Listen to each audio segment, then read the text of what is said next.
네, 사법논담 이어가도록 하겠습니다. 천하람 변호사 모셨고요. 어서 오세요. 네, 순천의 천하람입니다. 장윤미 변호사 모셨습니다. 어서 오세요. 네, 안녕하세요. 장윤미입니다. 네, 조금 전에 김종인 전 위원장과 이제 특별 인터뷰 때문에 시작 시간 한 30분 정도 늦어졌는데 뭐 저희가 민폐를 끼친 건 아니지. 뭐 혹시 뭐 이후 일정이 뭐 차질이 있거나 전혀 그렇지 않습니다. 한 15분, 20분 더 잤더니 날아갈 것 같습니다. 근데 이렇게 예. 일단 되게 바쁜 척 해야 되는 거예요. 몸이 개운하다는 말 말고. 스케줄 아주 어렵게 조정했습니다. 이렇게 해야지 지금 이렇게 한가한 것처럼 얘기하면 어떻게 해. 예, 이거 끝나고 오늘은 또 나름 중요한 스케줄이 있기 때문에 이제 와서 그 얘기하면 어떻게 해. 이게 아니라 이제 점심을 대통령과 이제 먹기 때문에 오늘 들어가지. 네, 목욕탕 가야 돼요. 목욕탕 이제 끝나고 가가지고 목욕 재개하고 더러운 마음 버리고 이제 높은 분배로 네. 더러운 마음을 버린다고. 네. 충성심을 더 충전하고 이제 가야 됩니다. 그러니까 가서 점심 먹는 거죠, 그러니까 밥 먹는 거지. 그렇죠. 예. 뭐 나오나? 갈비탕? 모르겠네요. 대통령실에서 근데 또 방금 문자 왔더라고요. 뭐 쓸데없는 얘기 많이 하지 말라고. 그러니까 뭐 일정과 뭐 이런 거에 대해서 대통령 일정이니까. 대통령 말 많이 하지 말고 미리. 오케이. 뭐 저도 더 이상 안 여쭤보고 대신 끝나고는 얘기할 수 있는. 당연하죠. 그럼 내일 봅시다. 알겠습니다.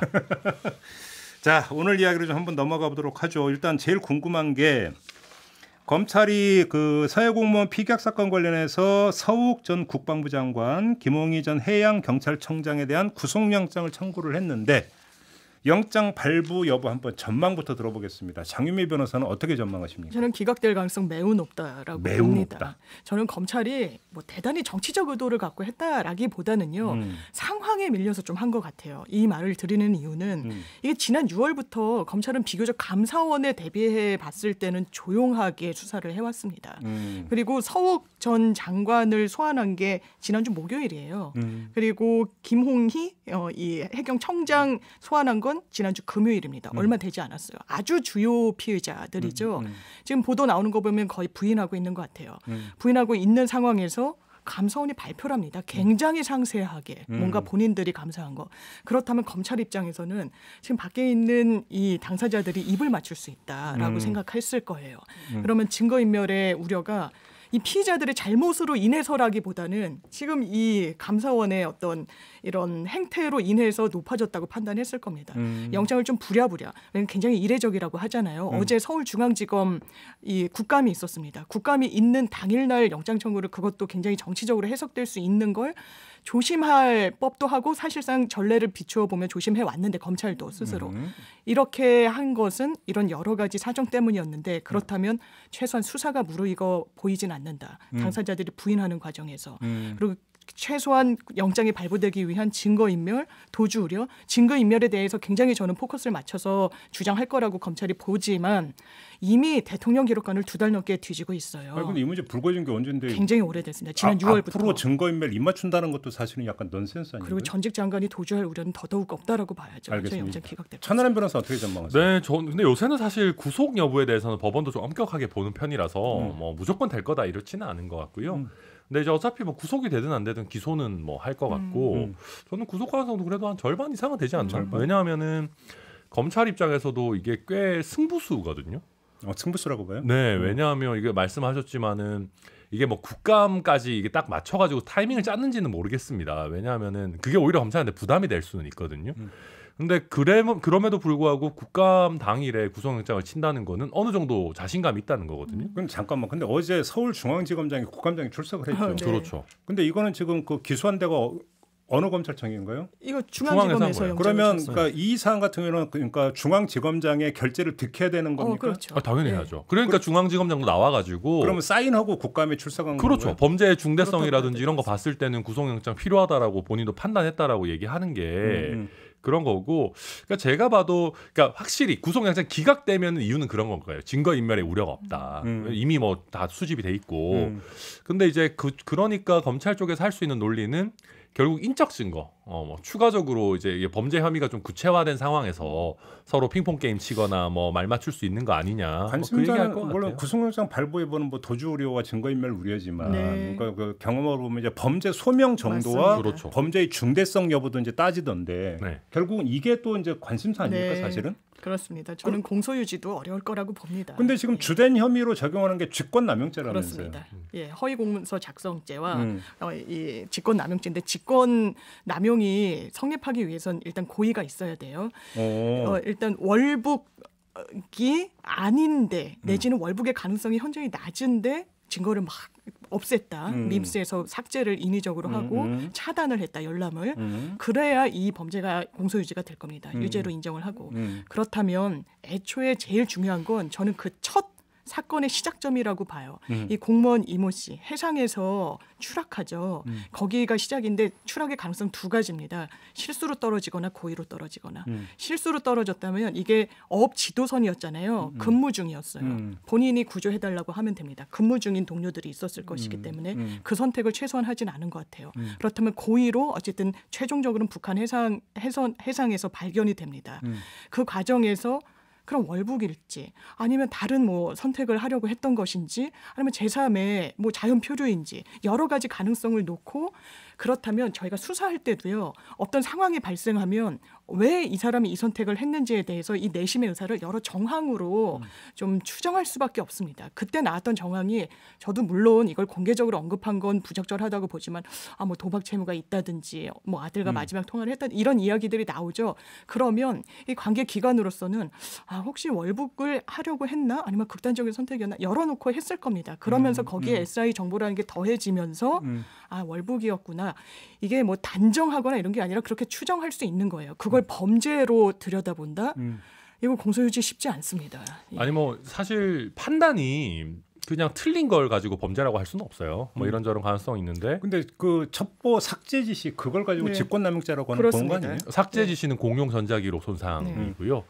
그다음에 직권남용이랑 허위공문서 작성이 세트인 것 같아요. 그러니까 허위로 공문서를 작성하도록 부하 직원한테 직권남용을 했다라는 혐의겠죠. 근데 허위공문서 작성을 했다라는 정황은 꽤 많이 드러나고 있어요. 그러니까 이제 뭐 모든 팩트를 제대로 나열하고 우리가 이렇게 판단한다라고 썼다면 아무도 문제 제기를 안 할 겁니다. 그런데 지금 국방부와 해경 모두 사실을 왜곡하고 뭐 허위로 짜집기 하고 이런 게 많이 나오고 있거든요. 뭐 예를 들면 국방부 같은 경우에는 그 구명조끼에 한자가 써 있고 당시에 이제 그 어업지도선에서 없어진 구명조끼가 없음에도 불구하고 이게 남한의 구명조끼다라고 단정한다라든지 그러니까 해경 같은 경우에도 보면 표류 실험 같은 거를 했는데 뭐 4번 했는데 한 번만 해경 쪽에서 원하는 결과가 나왔는데 그것만 기재하고 그다음에 이제 그 당시에 월북 가능성에 대해서 전문가 7명한테 물어봤다는 거 아닙니까? 근데 그중에 2명한테만 월북 가능성이 있다라는 얘기를 듣고 그다음에 뭐 슬리퍼도 이게 본인 건지 알 수 없고 뭐 이런저런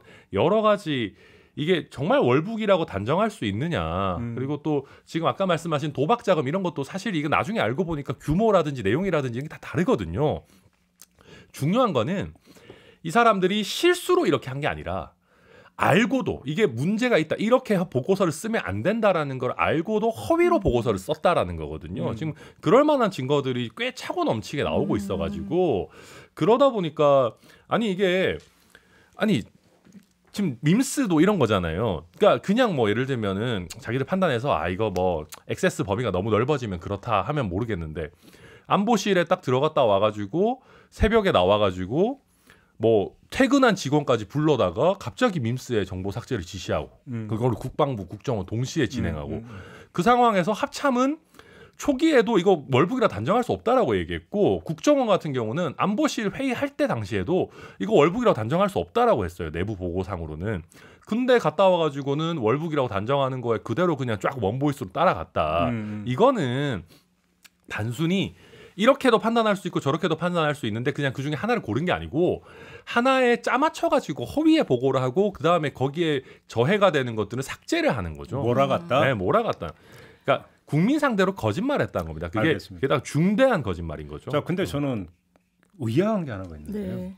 증거인멸의 우려가 있어서 구속영장을 청구를 했다고 치면 지금 서욱, 김홍희 두 사람은 성실히 검찰 조사에 임했잖아요. 네, 그렇죠. 근데 서훈, 박지원 두 분은 거부를 하고 있잖아요. 네.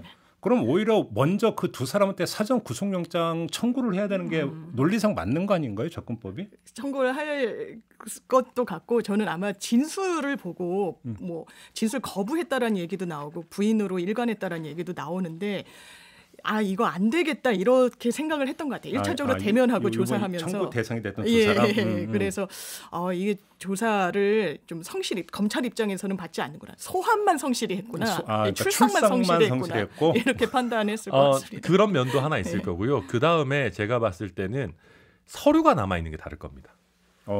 그래요? 네. 입증 정도가 다르다. 네, 왜냐하면 당시에 보고서를 주로 국방부랑 해경이 쓴 걸로 보여요. 그 중에서도 해경이 제일 많이 썼을 거고요. 국정원보다. 네. 그러니까 국정원은 주로 말로 때우거나 문서 생성을. 네네. 근데 이게 말로 때웠던 거는 증명하기가 쉽지가 않습니다. 근데 이제 문서 생성을 했던 거는 이게 남아 있고 그리고 설령 했더라도 국정원 접근이 쉽지 않을 거요. 그렇죠.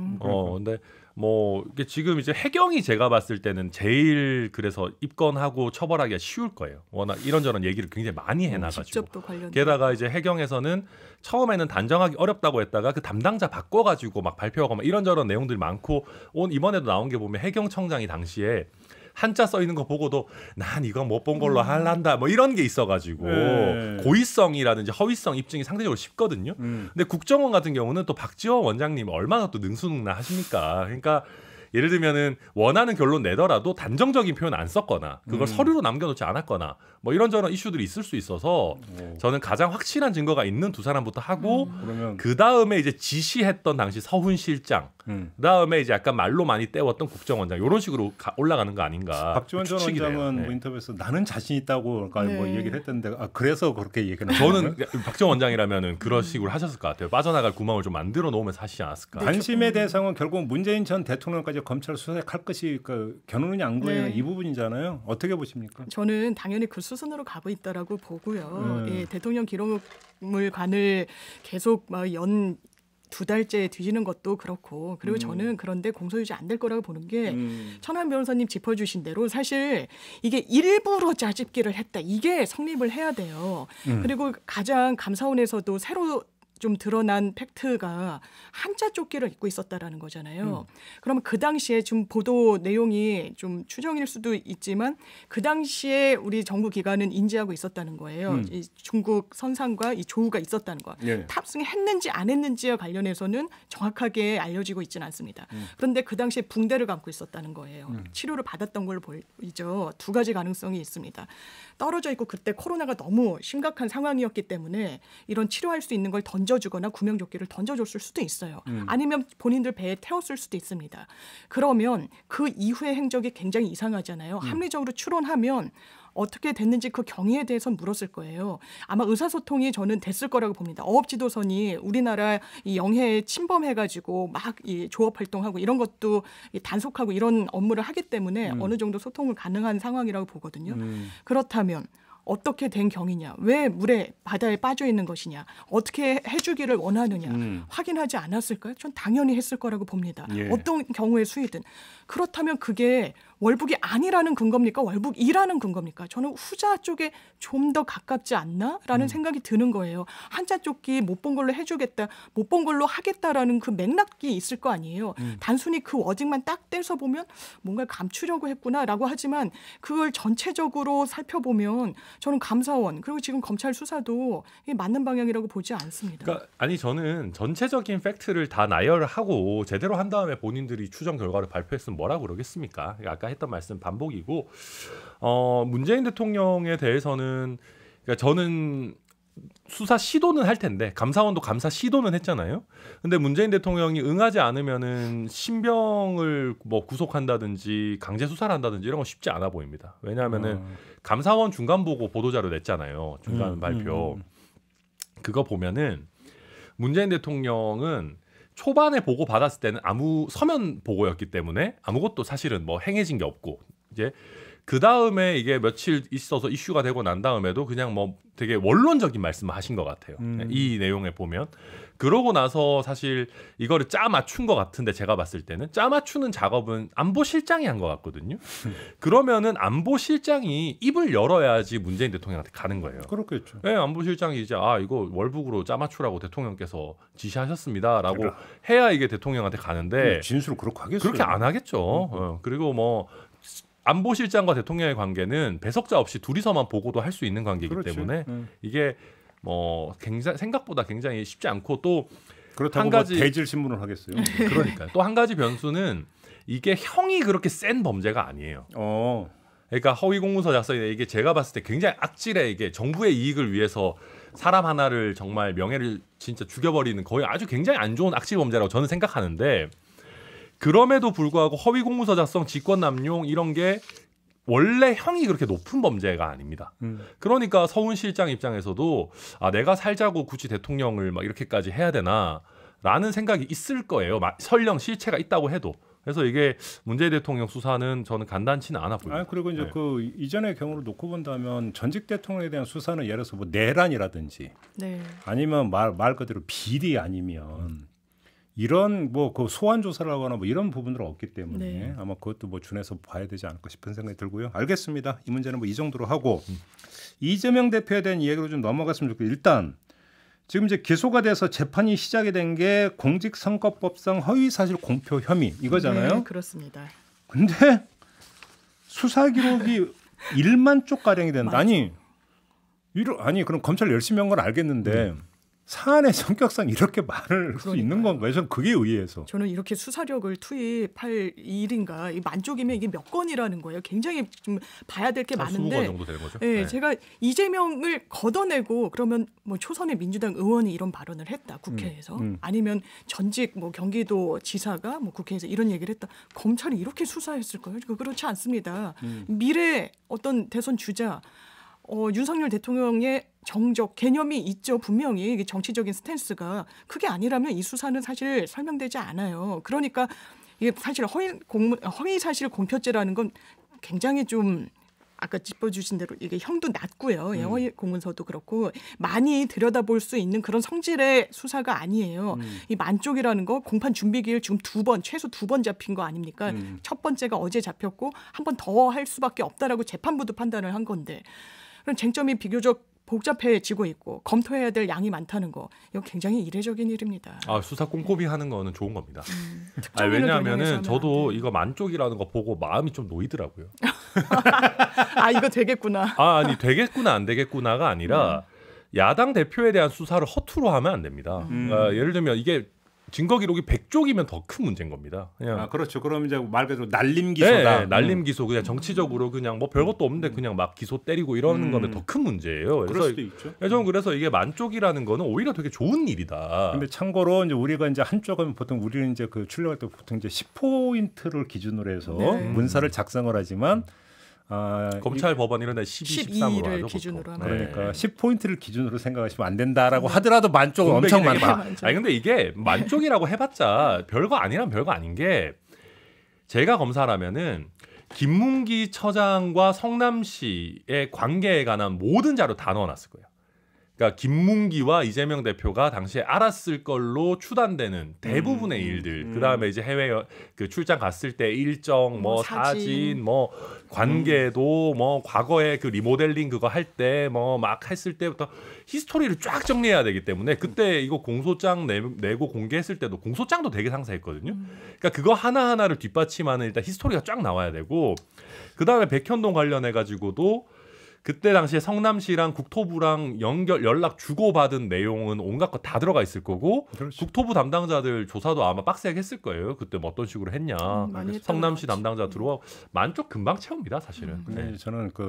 저는 항상 쓸데없는 거에 꽂히기 때문에 만족하면 종이값이 얼마인가. 그것도 있죠. 왜냐하면 이게 전제가 안 되니까요. 그러니까 저번에 우리 한번 잠깐 얘기했죠. 한 내후년인가 언제부터 한다더라고요. 전자문서화로 좀 됐으면 좋겠다. 빨리 해야 돼요. 당연히 형사는 특히. 나무들이 울고 있습니다 지금. 그러니까.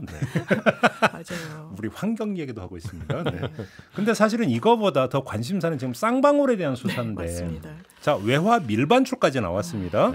그래서 한쪽에 북한이 있고 맞은편에 쌍방울이 있고 그 중간에서 이화영이라는 인물이 그러니까 주선을 해가지고 양쪽이 어떤 뭐냐면 계약을 맺었고 그래서 대가로 외화를 밀반출한 거 아니냐 이 그림이잖아요. 근데 그건 좋은데 여기서 그럼 이재명 대표는 어디에 있는 거냐? 결국은 그러니까 또 역시 검찰이 그걸 노리고 있다면 이걸 지금 봐야 되는 거 아니겠습니까? 맞습니다. 그러면 이게 아마 정조준 하고 있는 거는 이화영이와의 이재명 대표의 관계를 계속 언급하는 건 친밀하다, 뭐 어쩌다, 뭐 평화부지사였고 측근이다라고 하는 거는 그 연결고리를 만들기 위함인데 지금 일단 드러난 팩트에 기반해서 보면은 저는 이화영 전 부지사는 빠져나갈 수 없고요. 부적절하고 처벌받아야 된다라고 보고 증거가 이야기해주고 있고 쌍방울 역시 마찬가지입니다. 이 쌍방울에 지금 도피 중인 김성태 회장이 중국으로 갑니다. 그러면서 부축 인사와 접촉을 하는데 그 전후로 굉장히 많은 돈이 중국 측으로 빠져나갔다는 거예요. 검찰이 포착을 했다라는 거고 이거는 뭐 국민의힘에서는 국가보안법 얘기까지 하지만 저는 그렇게까지는 좀 어렵지만 최소한 뭐 재산 국외도피죄 등등은 뭐 적용이 당연히 가능하죠. 근데 거기까지인 겁니다. 일단 이재명 대표와의 연결고리는 없어요. 최소한. 예. 그러니까 이게 아직까지는 뭐 명확하게 드러난 건 없고 추측 단계인 것 같아요. 근데 이제 입장 바꿔놓고 보면 만약에 우리 누가 있나 뭐 핫한 사람 홍준표 예를 들면 홍준표가 임명한 부시장이 있다 칩시다. 홍준표 시장이 임명한. 근데 그 사람이 막 어떤 특정 기업한테 법인카드 얻어쓰고 막 기사 딸린 차 받고 어디 그 사람들이랑 어디 막 중국에 가가지고 그 막 외화를 막 밀반출해가지고 아니면 우리 정부가 북한이랑 뭘 할 건 없으니까 누구랑 해야 되나? 뭐 아무튼간에 뭐 일본이랑 뭐 예를 들면 뭘 해가지고 홍준표 시장 싫어해요 그러면. 네, 비유를 걸어대는 싫어요. 아무튼 이상한 걸 한다 칩시다. 그러면 민주당에서 열린 마음으로 그래 거기 뭐 부시장이 한 일인데 그 뭐 홍준표 시장하고 뭔 상관이 있겠습니까? 그러지는 않을 거란 말이에요. 입장 바꿔놓고 보면 인사권자로서 어떤 이제 포괄적이고 도의적인 책임이 정무적인 책임은 있을 거죠. 근데 이제 문제는 이제 비리 범죄로 이제 좁혔을 때의 문제가 되는 거겠죠. 그렇죠. 그래서 이제 지금은 다방면으로 아태엽 내지는 이화영과의 관계성 이런 것들을 좀 보는 것 같은데, 그러니까 몇 개 나온 것들이 있어요. 아직 확정은 아니지만 뭐 예를 들면 아태엽이 이재명 대표의 선거 운동을 뭐 당시 뭐 캠프를 차려놓고 도왔다든지 뭐 당시에 뭐 이런저런 거를 아태엽이 이해찬 뭐 전 대표랑도 뭐가 있고 어쩌고저쩌고. 그게 이제 또 이재명 대표가 평화부지사라는 직을 신설하는데도 뭐 영향을 미친 거 아니냐, 북한과의 뭐 이런 것들이 뭐 어쩌고저쩌고 얘기하는데 아직까지 확정된 건 없고 또 무죄 추정이니까 제가 함부로 얘기하지는 않을 건데, 그러니까 다만 이 이화영이라는 인물만 보고 이 사람들이 처음부터 끝까지 다 했겠느냐, 그리고 특히 경기도를 통해서 북한과의 뭔가 이런저런 사업, 뭐 코인이 됐든 뭐가 됐든 하는 거와 관련해서 지사가 완전히 이거 손을 떼고 계셨겠느냐 그때 당시에, 뭐 그런 의혹 정도인 것 같아요. 그러니까 봐야죠 앞으로는. 보도만 놓고 보면 일단 그 변호사비 대납 일단 논의를 치고요. 네. 지금 이제 나온 요 대북 관련만 놓고 본다면 그 이재명 그 당시 경기지사가 이화영이라는 무명의 인물을 발탁을 해서 대북 사업을 맡긴 것이냐, 아니면 대북 사업 전문가를 오히려 스카우트해서 임명한 것이냐, 요 선후 관계 되게 중요한 것 같은데 후자인 것 같아요. 그 다음에 이화영과 쌍방울과의 관계도 이재명 당시 지사가 이화영이라는 인물을 부지사로 그러니까 임명을 하니까 쌍방울이 접근한 거냐, 그게 아니라 그 전부터 관계가 있었다는 거잖아요. 그러니까 지금 나오고 있는 요건 같은 경우는 이재명이라는 어떤 뒷배가 없는 상태에서도 그림이 그려지는 부분들. 네, 맞습니다. 그런데 변호사비 대납 의혹 사건은 또 다르다. 네. 나눠서 접근할 부분이 있지 않나, 이 생각이 좀 들어요. 네, 근데 이제 그거를 또 어떻게 보면은 이재명 대표와 특정 기업이 너무 많은 막 얘기가 나와요. 그래서 이걸 과연 우리가 순수하게 볼 수 있을 것인가 하는데, 뭐 지켜봐야 되겠죠 앞으로 이재명 대표 정말 연관이 있는지. 근데 이게 아무 상관이 없다라고 하기에는 조금 석연치 않은 구석들이 많다. 뭐 저는 그 정도로 봅니다. 근데 이화영 의원이 평화부지사라는 직책이 좀 만만치 않은 직책이죠. 경기도라는 건 또 북한이랑 굉장히 좀 인접해 있고 대북 사업에 많이 쪽으로 관계하기도 하고. 그리고 이화영 의원이 제가 17대 국회에 출입할 때 그래도 비중 있게 취재했던 의원이었어요. 참고로 하면 장유미 변호사는 기자 출신이십니다. 그래서 이화영 의원이 아주 뭐 이른바 뭐 무명의 그런 사람은 아니고 또 이해찬 계로 분류되던 의원이었고, 그러면 이재명 의원으로는 본인과의 스킨십은 전혀 없던 정치인이지만 사실 이해찬이라는 민주당의 어떤 고문에 이런 게 필요했을 수도 있고, 또 대북과 관련해서 노하우가 있기도 하고 이런 부분과 관련해서 여러 포석을 가질 거예요. 쌍방울은 기본적으로 기업이잖아요. 이익 추구하잖아요. 속된 말로 재미를 봤습니다. 이화영 지사에게 법인카드 막 쓰게 하고 이러면서 사업권 취득하고 거기서 지금 더 나아가는 게 뭔가 있다라고 보여지지는 않습니다. 그때 그렇죠. 그래서 쌍방울도 주가 엄청 띄웠었거든요. 네, 그때 이제 대북 사업 한다 뭐 하고 해가지고. 그때 뭐 히토류 수입한다 뭐. 네, 그래서 막 30% 상한가 치고 막 그랬더라고요. 그러니까 이게 이제 몇 가지 재밌는 포인트들이 있는데, 저희 쪽에서는 민주당 내부 사정을 잘 모르니까 그 민주당 그 대선 경선할 때도 이해찬 대표가 왜 이재명 대표를 저렇게까지 밀지? 그런 의아심이 있었고, 의아한 그런 생각들이 있었어요 당내에서. 어떻게, 사실 별로 주류가 아니었는데 이재명 대표는. 근데 이제 그 연결고리로 말씀하신 것처럼 이화영이라는 사람이랑 뭐 아태엽 이런 것들이 좀 작동했던 거 아닌가. 뭐 그건 당연히 범죄가 아닙니다만은. 그리고 이제 이게 약간 요새는 김의겸 의원 얘기하면서 오히려 저희는 전혀 몰랐는데 이게 뭐가 실체가 있나? 김의겸 의원이 자꾸 막 무슨 뭐 코인 이런 얘기 하시고 이러니까 그때 막 서울시장, 성남시장 막 얘기 띄우고 이러시니까 약간 뭐 저희 입장에서는 김의겸 의원 왜 그러시지 이런 것도 있지만 아 이거 우리가 모르는 뭐가 있나라는 것도 좀 당에서는 관심을 좀 많이 가지고 있는 상황입니다. 알겠습니다. 네. 아무튼 지금 검찰 수사에서 제가 볼 때 그러니까 1차 분수령이 될 건 이 두 사람에 대한 구속영장가 발부가 되느냐 안 되느냐. 요거 좀 그다음에 만약에 발부가 안 된다면 기각 사유가 뭐냐. 네. 요걸 좀 봐야 될 것 같습니다. 요걸 좀 눈여겨 보도록 하고요. 마지막으로 짧게 자. 환경노동위원회에서 국힘 의원들은 퇴장한 상태에서 김문수 고발건을 의결을 했습니다. 자, 국회 증언감정법상 국회 모욕죄에 해당이 되고 위증죄에 해당이 된다. 이 사유를 들었는데 사법적 판단을 한번 내려보죠. 성립이 된다고 보십니까? 저는 부적절한 발언임에는 뭐 이건 저는 표현의 자유 영역이라고는 생각하지 않지만 최소한 국회 모욕죄, 위증죄로는 처벌하기 어려울 거라고 봅니다. 그래요? 어떤 점에서? 예, 관련 법률을 보면요, 이게 국회의 뭐 증언, 감정 등에 관한 법률이라는 게 또 따로 있어요.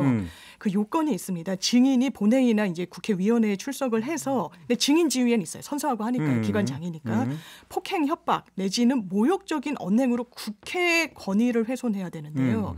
그렇다면 이 구체적으로 했던 발언이 무엇인가? 종북 본성이 있다라고 이야기를 했죠. 그 의원을 향해서. 그리고 문재인 대통령에 대해서 김일성주의자다. 문재인 전 대통령에 대해서 부적절하기 짝이 없지만 이게 국회 모욕이냐? 이 말을 그냥 한 것 자체가 제가 볼 때 문재인은 네. 공산주의자는 이제 문재인 대통령 국회하고 상관이 없으니까 윤건영 빼고 의원, 네. 결국 윤건영 의원을 상대로 종북 네. 이제 발언. 자 그러면 국회의원에 대한 모욕인가는 어떻게 보면 일단 그 전부터 정리해요. 그럼 국회에 대한 모욕이냐? 일단 민주당이랑 정파에 소속된 의원에 대한 국회의원에 대한 모욕. 예, 모욕이냐? 근데 국회의원에 대한 모욕이면 그게 국회 모욕으로 볼 수가 없는 볼 수 겁니까? 있을 것이냐? 예, 문제도 있는데 저는 이게 국회 전반적으로 모욕을 했다라고 보기는 약간 다툼이 그래요? 있을 거라고 보여져요. 천나람 변호사 어떻게 보세요? 장 변호사님 정확히 보셨는데 이거는 사회권을 훼손해야 됩니다. 네? 보통. 사회권. 그러니까 이게 국회의원 개개인의 권위가 뭐 명예나 권위 이게 아니고 이게 말한 것처럼 국회의 권위를 훼손해야 되는데 이건 어떨 때 성립하냐면 위원장이나 본회의에서의 이제 국회의장이 발언 그만하고 내려가라라고 하는데 예를 들면 뭐 경비원들을 폭행하면서까지 뭐 이렇게 한다거나 아니면 쌍욕을 하면서 이렇게 소리를 지르면서 사회권에 이렇게 해가지고 사회권에 도전을 해야 그렇죠. 된다. 그러니까 그렇게 해서 국회의 권위를 훼손시킬 때 그러면 성립하는 사회권이 범죄거든요. 없는 국회의원에 대한 모욕 행위는 국회 모욕에 해당이 안 된다. 그렇죠. 기본적으로는 그 사람에 대해서 그 개개인 의원에 대한 모욕이 될지는 몰라도 네. 국회의 권위를 훼손했느냐 하는 건 좀 다른 문제거든요. 근데 제가 볼 땐 그러면 좀 이해가 안 되는 게 국회의원은 걸어다니는 헌법기관이라고 이야기하지 기관이라고 않습니까? 얘기를 하죠. 그렇죠. 예. 그러니까 국회의원은 국회에 종속돼 있는 하나의 어떤 그 구성 인자인 게 아니라 하나의 독립된 네, 기관이죠. 기관으로 본다면 국회 모욕으로도 볼 수 있는 거 아닌가요? 개인에 대한 모욕을 국회 권위에 대한 어떤 도전 내지는 이 해당 법률이 규율하려는 걸 저는 이 개인에 대한 국회의원 헌법기관이라는 이유로 처벌하게 되면 저는 이 법령을 굉장히 유추 해석하거나 확대 해석하는 결과가 될 거라고 그러니까 봅니다. 말씀하신 최소한. 것처럼 우리 헌법상 국회의원도 헌법기관인데 어떻게 돼 있냐면 국회 이 하나의 집합체로서의 국회도 헌법기관이고 그렇죠. 개별 국회의원도 헌법기관인데 그러니까. 이 법이 처벌하려는 거는 집합체로서의 국회를 모욕한 거를 처벌하려는 그러면 예를 들어서 제가 그 얘기 잠깐 한 적이 있는데 법 재판받던 피고인이 재판관한테 막 이래서 쌍욕을 했다. 그럼 법정 모욕죄에 해당이 되죠. 그렇죠. 그렇죠, 법정 되죠. 모욕. 근데 그러면 그거는 성립이 되는 게 그 재판관이 재판 진행권을 갖고 있기 때문입니까? 네, 그러면 네. 사회권 그 그 아니, 절차에 대한 지배권이 그러면 그 사회권만 빼고 나면 그런 재판관을 모욕한 거지 법정을 모욕한 게 아니라 이건 똑같은 법원을 논리가 모욕했다라고 성립이 사실 보는 거죠. 사법부를 근데 왜 공격했다. 이렇게 다루냐고 저희. 다르죠. 예를 들면 사회권 때문입니까? 그러면? 네, 사회권도 사회권이고 예를 들면 이런 겁니다. 어떤 재판을 받으면서 뭐 예를 들면 다른 판사 욕을 했다. 아, 이 판사가 뭐 종북주의자고 뭐 김일성주의자고 아, 이 사람은 뭐 재판도 너무 못하고 뭐 복공부는 제대로 했냐 이런 얘기를 하더라도 그거는 그 판사에 대한 모욕죄가 되는 거지 아니, 재판 진행을 방해하지 않는 한은 다른 판사가 아니라 하여간 재판부를 구성하고 있는 판사에 대해서 했을 경우 네네. 아, 이거 재판부를 하는 판사에 대해서도 예를 들면 배석이 두세 명 있는데 아, 예를 들면 A 판사님은 재판 진행 너무 개똥같이 하시는 것 같다. 예. 아, 뭐 김일성주의자가 분명하다라고 얘기했을 때 예를 들면 재판장이 이제 발언 그만해라. 라고 했는데 그 제지에도 불구하고 계속적으로 말을 안 듣고 얘기한다 그러면 법적 모욕이 되겠죠. 근데 그 3명 앉아 있는 판사 중에 1명을 모욕한다고 해서 그 자체로 바로 법적 모욕이 되지는 않을 거예요. 아니 그러면 그게 재판 진행 방해와 모욕을 나눠서 봐야 되는 거 아닌가요? 그러면 그거는 그래서 그 법정도 모욕이 아니고 법정 모독이에요. 모독. 모욕과 모독이 또 다릅니다. 다르죠. 네, 그 권위를 훼손시키는 거예요. 그러니까 내용상의 문제라기보다도 재판 진행이라든지 이 법정이 가지는 그 권위 자체를 모독하는 그러면 거라서. 그 증언감정법으로 돌아가면 국회 모욕이라고 돼 있잖아요. 네, 그렇게 돼 있습니다. 국회의 어떤 원활한 의사 진행을 방해하는 부분이 권위를 아니라 훼손한다고 돼 있습니다. 그런데 아니에요. 그러니까 모욕적인 언행은 그 방법 중에 하나고 결과적으로는 국회의 권위를 훼손해야 돼요. 그래요? 네, 국회의원의 권위는 없습니까? 그러면 국회의 권위로. 국회의원의 권위는 뭐 자기들이 알아서 이제 별도의 모욕죄를 구성할 수 개별적인 있기 모욕죄나 때문에 뭐 명예훼손으로 해야 되는 건데 입법 취지가 좀 달라 보이는 부분이 아무튼 그러면 국힘이 주장했던 표현의 자유에 해당이 된다는 건 어떻게 평가하십니까? 표현의 자유는 모든 게 거의 다 들어가요. 네, 다 들어가고 저희가 표현의 자유는 폭넓게 보장되는데 다만 이게 명예훼손이나 모욕에 대해서는 제한이 있는 거고 처벌을 받는 건데 공인에 대한 모욕이나 명예훼손은 요새는 거의 처벌을 안 하려고 하는 추세거든요. 그러니까 이제 고영주 이사장이 했던 뭐 문재인 대통령 뭐 그것도 처벌 안 하는 논리가 그거예요. 공인에 대해서 우리가 하지 말자. 국회의원도 공인이기 때문에 아마 저는 이거 처벌하기는 쉽지 않을 거라고 봐요. 표현의 자유라는 것도 모든 걸 허용하는 건 아니죠. 아무리 뭐 공공의 인물, 퍼블릭 피규어라고 해서 굉장히 넓게 이 표현의 자유를 더 보장해주는 측면이 있지만 사회적으로 딱 합당한 선이라는 게 있는 겁니다. 저는 그렇죠, 김문수 위원장이 그 선을 너무 많이 넘었고요. 이건 표현의 자유 영역의 안으로 포섭되는 게 아니라고 생각합니다. 이건 공격입니다. 아니 표현이 다 표현이죠. 표현이고 아니, 표현의 자유인데. 표현을 하니까 명예훼손이든 모욕이 성립이 되는 거죠. 네, 그렇죠. 표현을 안 하고 속으로만 생각하면 성립 안 그럼요. 되는 거죠. 그러니까 표현인데 이게 이제 우리가 이제 잘 봐야 되는 게 그런 겁니다. 표현이 있고요. 이 중에서 사회적으로 비난이나 비판을 받을 부분이 있습니다. 예를 들면 이 발언이 적절했냐 안 적절했냐. 근데 이걸 가지고 형사처벌을 할 거냐는 또 굉장히 중요한 문제거든요. 그러니까 이 형사처벌한다는 거는 말 그대로 표현을 가지고 이 사람한테 제재를 하겠다라는 거잖아요. 아니, 그러니까 공인에 대한 모욕이나 명예훼손은 엄격히 제한적으로만 적용된다는 얘기 저도 동의를 해요. 네. 또 그래야 되죠. 네. 왜 그러냐면 그렇지 않으면 국민이 공인이라고 하는 것은 국민이 어떤 그 권한을 위임한 어떤 공적 업무를 수행하는 데서 국민의 참여가 제한될 수가 있기 때문에. 그럼요. 그죠? 비판이 국민이 할 수 있는 게 비판이고 표현인데 그걸 막아버리니까 거기에는 100%인지 동의를 하는데 그건 좀 새롭네요. 모욕이라고 하는 게 그렇게 제한적으로만 해석이 된다. 게다가 아무튼 이게 이런 단계들이 있는 거죠. 그러니까 사회적으로 비판을 받는 거, 민사적으로 손해배상을 지는 거, 형사적으로 처벌받는 거, 이 쫙 스펙트럼이 있을 텐데 국회의원에 대해서 뭐 예를 들면 뭐 어떤 자치 판단이나 부정적인 평가를 하는 거에 대해서는 형사처벌을 할 단계에 들어가기는 쉽지 않다는 거죠. 지금 뭐 우리나라뿐만 아니라 선진 사회에 있어서. 근데 그 전에도 우리가 잠깐 얘기했지만 명예훼손이나 모욕을 형사처벌할 게 아니라 민사로 맞습니다. 다른 가는 게 사실은 입법 내가 맞는 거 다 그렇게 돼 아니에요? 있죠. 외국 같은 경우 대부분의 나라에서 그렇게 해요. 그러니까 네. 그거는 좀 그러니까 근본적인 틀에서 어떤 제가 볼 때는 한번 사회적 논의가 필요하다고 맞습니다. 보는데 형사로 가는 건 제가 봐도 좀 그건 좀 특히 사실적시를. 그러니까 저도 그렇게 생각하는데 이게 또 현실에서 보면은 그런 게 있어요. 예를 들면은 이게 명예훼손이나 모욕을 강자만 당하는 게 아닙니다.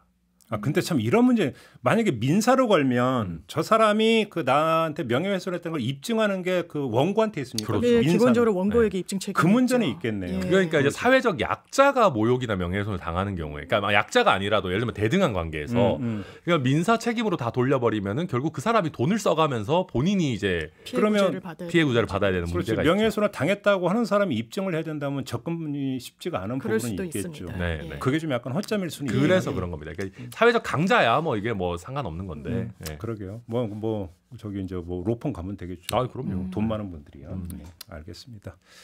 자, 이렇게 마무리하고 오늘 그 천하람 변호사께서는 맛있는 점심 드시고 와서 내일 어떤 그 식사평을 좀 해주시기를 부탁드립니다. 언제 한번 먹어보나? 제가 맛평가 위주로. 네. 그러니까, 네. 그러니까 메뉴가 뭐였는지 후식까지도 꼭 좀 챙겨. 알겠습니다. 부러워라. 자, 마무리하겠습니다. 두 분 수고하셨고요. 저도 함께 올라가겠습니다. 고맙습니다. 네, 고맙습니다. 감사합니다.